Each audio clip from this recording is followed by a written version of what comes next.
Estamos con el segundo libro de Crónicas. Gracias que Abel ya hizo todo el trabajo, o parte de mucho trabajo, en la presentación, porque el libro de Crónicas, como bien dijo él el domingo pasado, es un libro. ¿Qué pasa? Que cuando fue la traducción a las lenguas del momento, actuales, de la Septuaginta, pues se ha tomado la decisión de partirlo en dos, de hacer el primer libro de Crónicas y el segundo libro de Crónicas, ¿verdad? Entonces, todo eso de quién lo escribió, los años, lo vamos a dejar atrás, ¿vale? Y vamos a centrarnos en algo que es lo que quiero dejar en esta mañana, ¿vale? Y lo que pretendo que el Espíritu Santo también trabaje en nuestros corazones para hacernos entender lo que Él quiere que entendamos. Y yo voy a dejar solamente una idea sola, pero hay muchísimas más, que por eso la palabra de Dios es rica. Por eso la palabra de Dios, aunque la leamos, la releamos y la volvamos a leer 400.000 veces, siempre va a haber algo para cada uno de nosotros. Es decir, nunca lo sabremos todo porque el Señor siempre tiene algo que decirnos. Y yo a través de este libro, que habla de 21 reyes, un rey que fue el rey de Israel y 20 reyes que fueron los reyes de Judá, ¿verdad? Entonces me voy a quedar de los 21 con 6, que es de donde voy a intentar sacar la lección que quiero presentaros, la que yo he sacado para mí en esta mañana. Y es una lección muy práctica, y es la lección de la madurez, ¿verdad? Cuando hablamos de madurez, lo primero que viene a nuestra cabeza es, pues posiblemente una persona mayor, igual medio encorvada, con un bastón, con una barba muy grande. Eso suele pasar, gente madura, gente mayor, ¿verdad? Pues sí, pues no. Así de sencillo, pues sí, pues no. ¿Vale? Igual vemos a un hombre adulto de 45, 50 años y dice, bueno, es una persona madura. Pues sí y pues no. Bajamos el escalado y nos encontramos con los jóvenes. Y hoy nuestros jóvenes, ¿cómo son? Totalmente diferente, por lo menos a mí. En su manera de pensar, en su manera de ser, en su manera de vestir, ¿verdad? ¿Esto qué es? ¿Inmadurez? Pues sí, pues no. Porque ahora vamos por la calle y vemos a un joven con una cresta así, pintada de color azul, ¿y cómo lo vemos? Como un desechado de la sociedad. Juicios tremendamente malos y negativos, ¿verdad? Porque puede ser una persona muy madura y muy inteligente, ¿verdad? La palabra de Dios, tenemos que entender una cosa, no habla de las formas, habla de las conductas. Y es lo que quiero sacar aquí con este libro de Crónicas. Con esta segunda parte del libro de Crónicas, quiero hablar de las conductas, no de las formas, ¿verdad? Que es lo que el Señor me enseñó a mí cuando estuve con este libro. También hablamos de la experiencia. Tengo mucha experiencia. ¿Eso qué es? ¿Madurez o es inmadurez? Hombre, yo tengo experiencia en ventas, porque es mi trabajo. Y sobre eso, pues, un poco sé. ¿Pero eso quiere decir que yo soy una persona madura? Pues sí y pues no. Las dos cosas.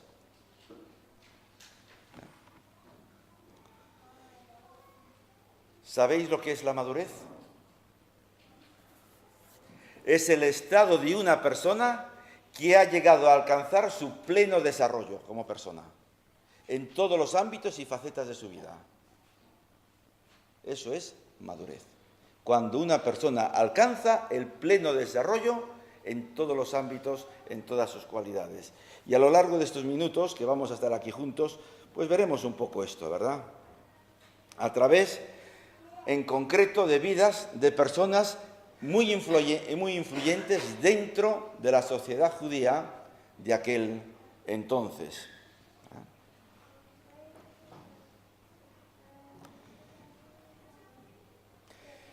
Si ahora nos preguntamos cuál es el texto más importante o de este segundo libro, perdón, no es segunda, es segundo libro de Crónicas, ¿cuál diríamos que es? Pues seguro que lo tenemos todos en la cabeza y pensaríamos que es aquel en el cual Salomón se pone delante de Dios y le dice: mírame lo que soy y mira este pueblo que me has puesto aquí a mi cargo. Y le pide sabiduría. Hombre, es un texto precioso. Es un texto del cual podíamos sacar más cosas de ahí. Y eso habla de la madurez de un hombre joven. Salomón era muy joven y habla de su madurez, que lo veremos después. Pero para mí no es el texto eje de este libro. Y ese texto, para mí, este texto que quiero resaltar, no solamente es del libro, para mí es de toda la Biblia y de todos los siglos.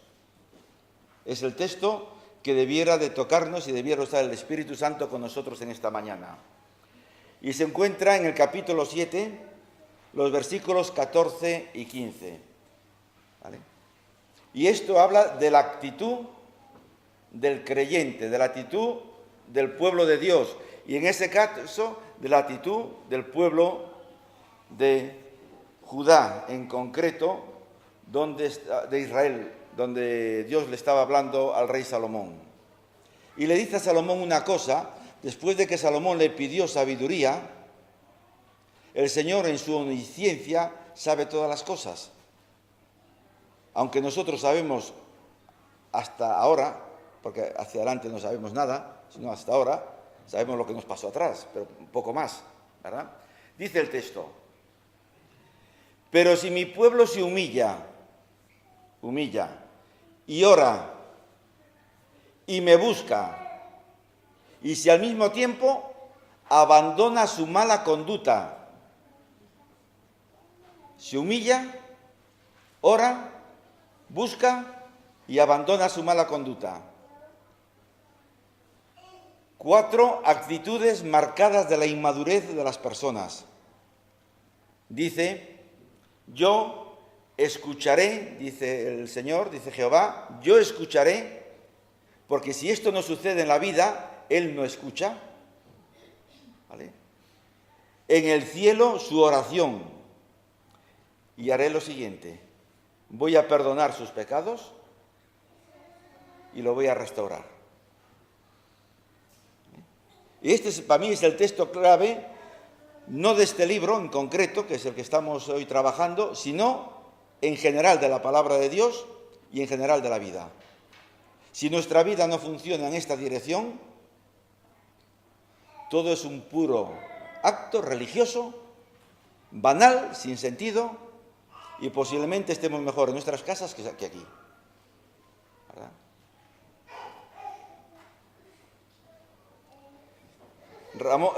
Salomón hizo algo importante que David no pudo hacer, aunque lo deseaba con todo su corazón, ¿vale? Que era construir un templo, y eso lo hizo Salomón. Y no ha habido templo tan hermoso como el que Salomón construyó. Ni hubo una época tan hermosa, económica y política y religiosa en Israel como la época de este hombre Salomón, que Dios eligió para que construyese este templo que David tanto deseaba, ¿verdad? Porque David no entendía que él habitase en sitios cómodos, buenos, lujosos, y el arca de Dios estuviese pues en una carpa. Y aquí vemos ya con Salomón, que quiero resaltar, los primeros 4 pasos de su madurez, como hombre joven que era. Porque aquí en estos casos que vamos a sacar nos encontramos niños maduros, jóvenes maduros y personas de media edad maduras.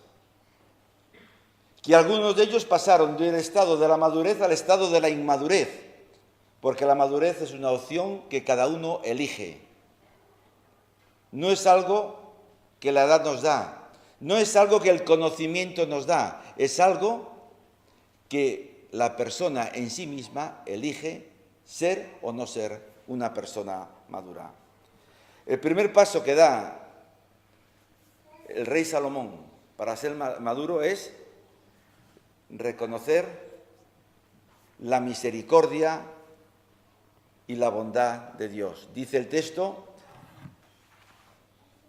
mi Dios, tú fuiste muy bueno con mi padre David. Es lo primero que reconoce, es la bondad y la misericordia de Dios sobre su padre. ¿Vale? Lo segundo que reconoce es su pequeñez ante el ministerio que Dios le había puesto en sus manos. Hay ministerios que para nosotros muchas veces son ministerios demasiado grandes. ¿Y sabéis lo que hacemos? Es rechazarlos. Mira, hermano, tú puedes poner la cafetera ahí, de la leche y del café. Es un ministerio tan grande que no hay hermanos para hacerlo. Pues ¿sabes lo que tienes que hacer? Lo que hizo Salomón. Asumió su responsabilidad, ¿verdad? Sabiendo la dificultad que había en todo ello, humanamente hablando, ¿vale? Porque él dice que el trabajo era muy difícil, y gobernar es muy difícil, y lo sabéis casi todos, lo que es gobernar. Los que estáis aquí, lo sabéis todos, porque la mayoría de los que estamos aquí sentados en esta sala somos padres y madres, y gobernar una casa no es nada fácil, ¿verdad? Pues imaginaos gobernar un país. Por lo menos tenemos ahí una punta que nos ayuda a extrapolar y a darnos cuenta de lo que puede ser gobernar un país, ¿verdad? Y eso que Salomón ya había visto en su padre y posiblemente había también sido educado en todo este trabajo, pues cuando él tiene que asumirlo sobre sus hombros, ve su incapacidad. Es decir, un hombre que manifiesta una madurez tremenda, siendo tan joven, y busca la ayuda de Dios, y lo único que le dice a Dios es: dame la sabiduría necesaria para que en mi trabajo te honre a ti. Esa fue su oración. Dame la sabiduría suficiente para poder llevar adelante lo que tú has puesto en mis manos. No le doy la espalda, sino te pido, dame la sabiduría que yo necesito. Y conocéis toda la historia y no me voy a parar en ella. Este reino fue un reino próspero y conocido en todo el mundo de aquel entonces. Pero el ser humano no está exento de tentaciones en el caminar de la vida. Dice un texto de la palabra de Dios: el que se crea estar firme, cuidadín que puede caer. Y muchos vamos con la escopeta cargada disparando, cuidadín que puede caer. Y este hombre cayó. Sucumbió a las tentaciones como resultado de su prosperidad. No obedeció a la amonestación de Dios, que está en el versículo que hemos leído, ¿verdad? Y lo más triste es que se entregó a los placeres carnales y se olvidó de ese Dios que tanto había amado desde el principio. Fijaos qué fácil es pasar de un estado de madurez a un estado de inmadurez de una forma sin querer, como quien no lo busca casi. Pues este fue Salomón.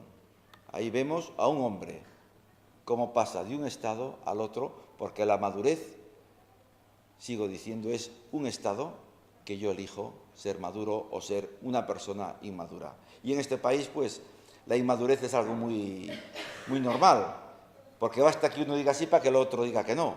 Ni se para a pensarlo porque el otro dijo que sí. Y si el otro dice que no, el otro va y dice que sí. Sabemos que funcionan así las cosas, ¿verdad? ¿Y qué pasó? su reino fue dividido. ¡Qué tristeza! ¡Qué tristeza! Un reino que clamaba en todo el mundo conocido como un reino fuerte, sabio, inteligente, ¿verdad?, por monarcas, por su padre, por un lado, y después él, que aún lo llevó más hacia arriba, ¿vale?, es roto. Es roto por la inmadurez de una persona. Fijaos la inmadurez, qué daños puede hacer. Y como resultado se genera, pues como todos sabéis, el reino del norte, donde está Jeroboam como rey, y el reino del sur, donde queda Roboam, ¿verdad? Y empezamos ya a leer de esos 20 reyes que han gobernado el sur hasta la cautividad de Babilonia, y hay dos frases que destacan ahí, que van después del rey, viene e hizo lo bueno e hizo lo malo. E hizo lo bueno e hizo lo malo. Y esto es lo que va marcando toda la lectura del segundo libro de Crónicas. Y sobre estos 20 reyes que han estado gobernando Judá en este tiempo, voy a destacar a 5, que es Asa, es Josafá, es Joás, es Ezequías y es Josías. Voy a destacar a estos 5 porque estos 5 han tenido un momento en su vida alto de amor a Dios, porque arrancan todos e hizo lo recto delante de Dios. ¿Qué es hacer lo recto delante de Dios? Es ir al templo, es ir en el Sabbat al templo y estar allí. Eso es una pequeña parte de hacer lo recto delante de Dios. El hacer lo recto delante de Dios es entregar tu vida total y absolutamente al Señor y que sea el Señor quien la gobierne directamente. Tú no intervienes en ella para nada, es el Señor quien gobierna, ¿verdad? Y vamos a destacar las cosas que estos reyes pues han hecho. Y empezamos pues por Asa, que está en el capítulo 14, en el versículo 1. Dice que lo que hizo este rey, conforme accede al trono, dice que hizo, en el versículo 2 del capítulo 14, dice que hizo lo recto. Su deseo tremendo de obedecer a Dios. Eso es hacer lo recto. En su corazón había un deseo tremendo de obediencia a Dios. No había ninguna duda. Y él lo que quería es honrar y glorificar a Dios. Y como consecuencia de este deseo, empieza a trabajar y limpia lo que es toda la idolatría que había en el país. Lo primero que hace. Manda a todo el pueblo dando el ejemplo de que busquen a Jehová. ¿Verdad? Y él también promete buscar a Jehová de todo corazón en el versículo 12 del capítulo 15. Y sabéis, el pueblo, si leemos en el versículo 14, también se compromete, viendo a su rey, se compromete también con Jehová. Pero siempre hay algún pero, y en concreto con este rey hay uno. Que su final ha sido triste, porque Basa, el rey de Israel, accede al trono, fortifica la ciudad de Ramat, ¿correcto? Y el rey Asa, en vez de buscar a Dios como lo hizo desde un principio, ahí donde pasa de un grado de madurez a un grado de inmadurez, ha vivido la experiencia de Dios en su vida. Y fijaos cómo somos los seres humanos. Tenemos experiencias claras de Dios en nuestra vida y automáticamente dejamos a Dios a nuestras espaldas para hacer lo que nos da la real gana. Como dice Josué, cada uno hacía lo que le daba la gana, ¿verdad? ¿Y sabéis lo que hace? Solicita la ayuda de Ben-Hadad, el rey de Siria, ¿vale?, para poder luchar. El profeta Hanani le reprocha el no haber consultado a Jehová todo esto primero, ¿verdad? Y después por encima enferma, tiene una enfermedad en los pies, y en vez de buscar la ayuda de Jehová para su problema, busca la ayuda de los médicos. El segundo rey que quiero destacar, que nos habla este libro, es Josafat, que está en el capítulo 17, versículo 1 al 21, versículo 3. Y arranca diciendo lo mismo, que hizo lo recto a los ojos de Jehová. Hacer lo recto tiene que ver con el comportamiento. Y aquí podríamos hacer un paréntesis. Si Dios tuviese que escribir nuestra historia, si Dios tuviese que escribir algo de cada uno de nosotros, de Félix, pondría Félix Cabecillo Suárez hizo lo recto o hizo lo malo. Y pon tu nombre. ¿Qué diría Jehová de ti en esta mañana? ¿Que ya estás haciendo lo recto o estás haciendo lo malo? Pues sería para mí, cuando el Señor me reciba, me gustaría que me dijera: ven, buen siervo y fiel, sobre lo poco has sido fiel y sobre lo mucho te pondré. Entra en el gozo de tu Señor. Me imagino que esto sería el deseo de cada uno de los que estamos en esta sala. Pues tenemos que tener muy claro que tenemos que hacer lo recto delante de Jehová. Y sigue todo lo que es el proceso de su Padre. Sigue llevando más allá lo que es la limpieza. Se preocupa de que todo el pueblo conozca la ley, y para ello lo que hace es enviar levitas a que formen y enseñen la ley al pueblo, ¿verdad? Pero también se equivoca. También se equivoca. Y crea una alianza con Acab a través de un matrimonio, cosa la cual Dios no le ha agradado. Fijaos qué rápido pasamos de un lado al otro. Nos encontramos con Joás, otro rey, del cual Dios dice, porque estas palabras no las dice el escritor de Crónicas. Dios usó al escritor de Crónicas para que plasmara en el libro de Crónicas y llegase hasta nosotros la palabra hizo lo recto e hizo lo malo. Y dice también de Joás que hizo lo recto, y en el versículo 4 del capítulo 24, en ese deseo de honrar y glorificar a Dios, restaura la casa de Jehová. Pero también entra en declive, ¿verdad? Entra en el declive, en el versículo 20 nos habla de ello. Una vez que Joiada muere, establece la idolatría.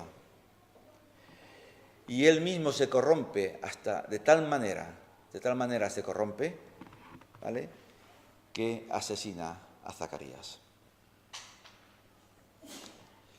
El siguiente rey que nos encontramos es Ezequías. Y va diciendo lo mismo que va diciendo de los demás reyes, ¿verdad? Y al final, en el versículo 26 del rey Ezequías dice que tuvo un punto ahí de inmadurez. Dice que su corazón se enalteció, ¿vale?, pero se da cuenta de su pecado y se humilló, en el versículo 26. Y por último, el otro rey que quiero resaltar es Josías. ¿Verdad? Y Josías, como sabéis, empezó a reinar siendo un niño, pero había madurez en su vida. Viendo lo visto que tenía por detrás, había una madurez que muy pocos tienen. Muy pocos, y me refiero a adultos, no niños. Porque hizo lo que conforme encuentra el libro de la ley, lo único que hace es arrodillarse delante de Dios y querer agradarle en todo tiempo, y querer conocer más a ese Dios, y querer amarlo más. Y él hace un pacto con Dios. No solamente hace él un pacto con Dios, que pide que el pueblo suscriba ese pacto con Dios. Fijaos el celo que tenía este hombre por Dios. Y como apoteosis, celebran una fiesta de la Pascua como hacía muchísimos años no se había celebrado. Y esta es nuestra Pascua también. ¿Y cómo celebramos nuestra Pascua? ¿Como Josías? ¿Que hacemos lo recto delante de Dios? ¿En nuestro corazón hay ese deseo tremendo de agradarle en todo tiempo? ¿De que el pueblo conozca la palabra de Dios? ¿De que el pueblo sea instruido por la palabra de Dios? ¿De que el pueblo se comprometa con Dios?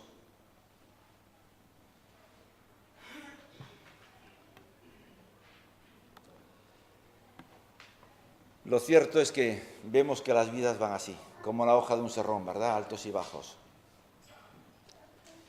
Pero, como dice el apóstol, tenemos un abogado que conoce perfectamente nuestra situación, al cual podemos recorrer, que es nuestro Señor y nuestro Salvador Jesucristo.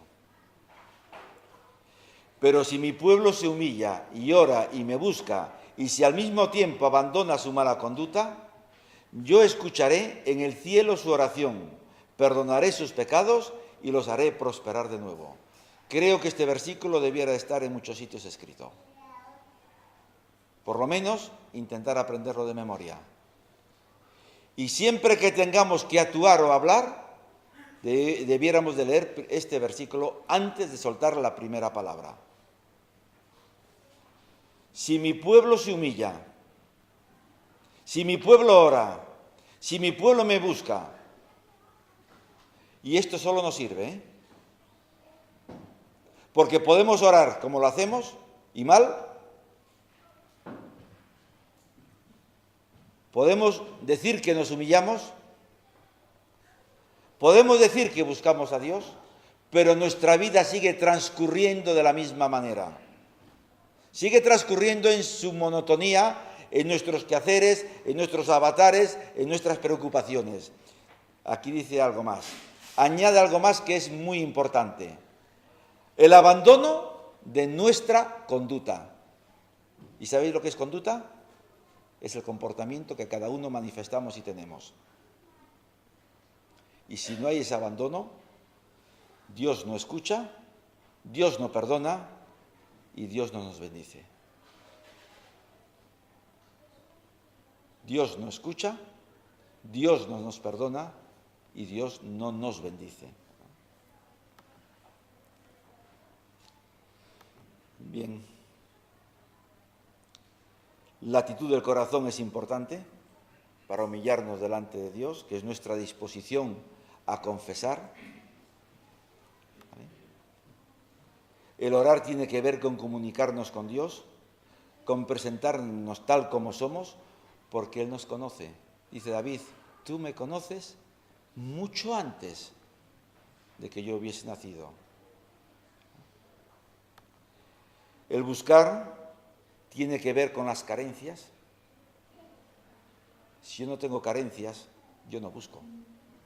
Si tengo carencias, busco. El buscar tiene que ver con las carencias, con la necesidad de relacionarnos con Dios.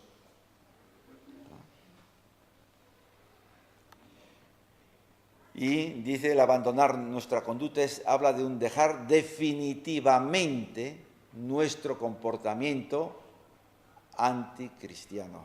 ¿Verdad? Y si queremos saber cuál es nuestro comportamiento, lo tenemos en la palabra de Dios.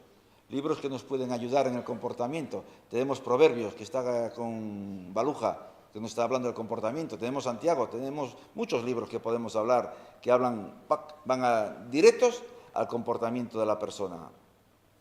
¿Sí? Dice que a partir de ese momento, si actuamos de esta manera, lo que decíamos antes, Dios nos hace caso, Dios perdona nuestro pecado, dice el Salmo 86:5, Dios mío, tú eres bueno y sabes perdonar. Qué grande es tu amor para con los que te buscan, ¿verdad? Tú eres bueno y sabes perdonar, pero Él sabe perdonar si yo voy humillado delante de Él. Si no, no hay tal perdón. No nos confundamos. El perdón sucede a través de la humillación de la persona delante de Dios. ¿Os acordáis de aquellos dos que estaban en el templo? Que el Señor relata el caso. Uno era, Señor, yo soy muy bueno. El Señor no le escribió, tú eres recto. No, Él ya se lo dijo solo, ya se lo presentó. En cambio el otro decía, Señor, soy una piltrafa humana. Ni los de mi pueblo me quieren. Y te necesito más que nunca.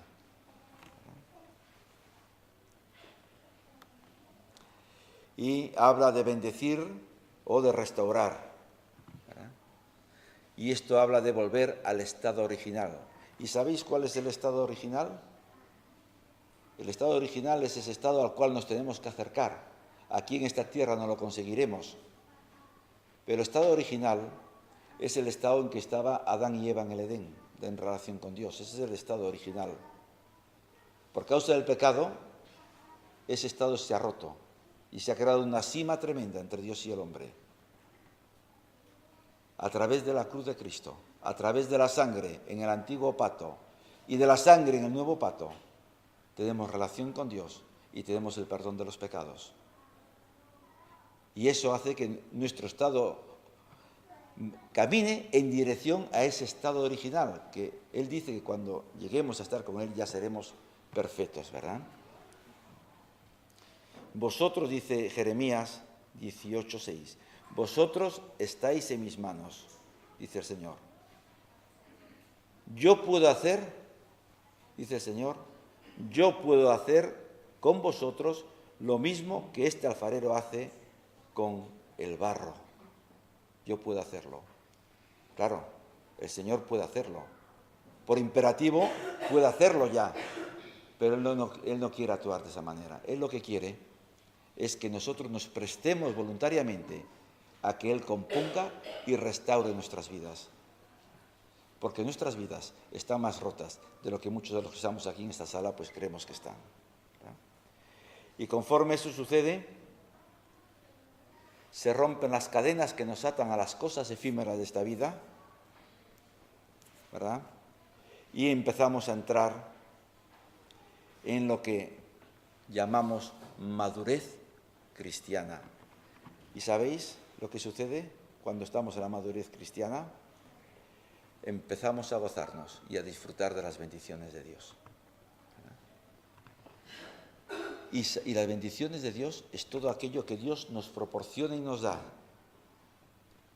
Y sabemos hacerlo porque seremos fieles administradores de lo cual Él nos está proveyendo.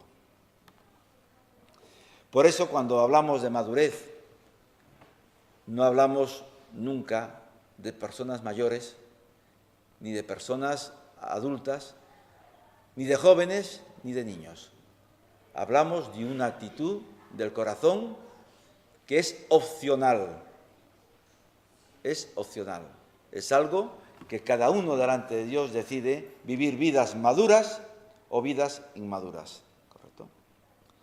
Y voy a traer algún pensamiento y a ver si soy capaz de leerlo, porque aquí lo tengo en pequeñito y lo tendré que poner grande.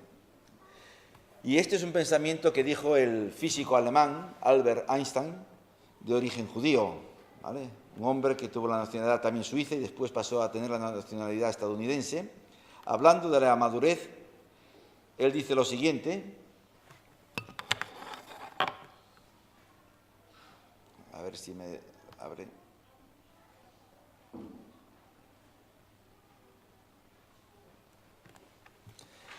A ver, comienza a manifestarse la madurez cuando sentimos que nuestra preocupación es mayor por los demás que por nosotros mismos.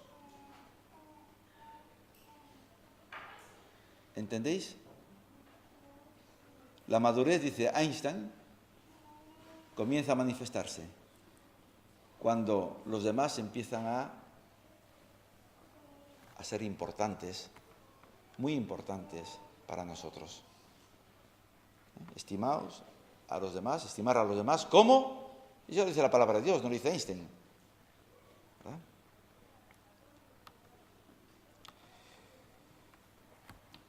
Un escritor y poeta estadounidense que se llama Ralph Emerson dice lo siguiente: la madurez es aquella edad en que uno ya no se deja engañar por sí mismo.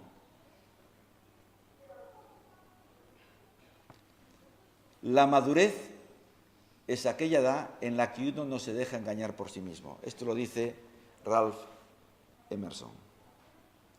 Y después uno que a mí me gusta mucho. Se llama Samuel Clemens, pero ninguno lo conoce, pero sí lo conoce por un seudónimo, que es el que tiene. Es escritor, es orador y es un humorista norteamericano conocido como Mark Twain. ¿Vale? Y dice algo muy bonito. Dice lo siguiente: cuando yo tenía 14 años, mi padre era tan ignorante que no podía soportarlo. Pero cuando cumplí los 21, me parecía increíble lo mucho que mi padre había aprendido en 7 años.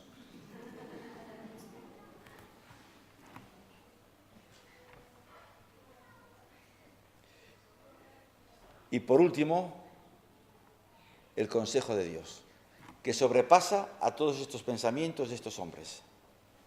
Y dice, Dios dice, todo lo que está escrito en la Biblia es mi mensaje. Y no queda ahí, sigue diciendo más cosas. Y este mensaje que he dejado escrito para ti y para mí, nos es útil para enseñarnos, para que aprendamos en ese proceso de llegar a ese estado original que había comentado antes. Para ayudarnos, porque estamos necesitados, y para corregirnos, porque estamos muy equivocados. Los reyes que hemos visto han hecho cosas buenas, los reto ante los ojos, y se han equivocado haciendo lo malo, ¿verdad? Y, dice, sigue diciendo más, está en 2 de Timoteo 3, 16 y 17, dice, y para mostrarte a ti y a mí cómo debemos vivir. ¿Y sabéis lo que quiere decir esto? Que tú y yo no sabemos cómo debemos vivir. Por lo menos en la práctica. Teóricamente igual damos clases y alguno hasta puede tener un máster. Pero en la práctica no sabemos cómo vivir. Somos muy egocéntricos. Y el diablo nos sabe usar perfectamente y nos usa como esos peones dentro del ajedrez, ¿verdad? Para intentar matar al rey. De este modo, los servidores de Dios y los que hemos nacido de nuevo, no digo todos los que estamos en esta sala, digo los que hemos nacido de nuevo, los que hemos tenido un encuentro con Dios, nos hemos arrepentido y tenemos una nueva naturaleza y una nueva vida, dice que estaremos completamente entrenados y preparados para hacer el bien.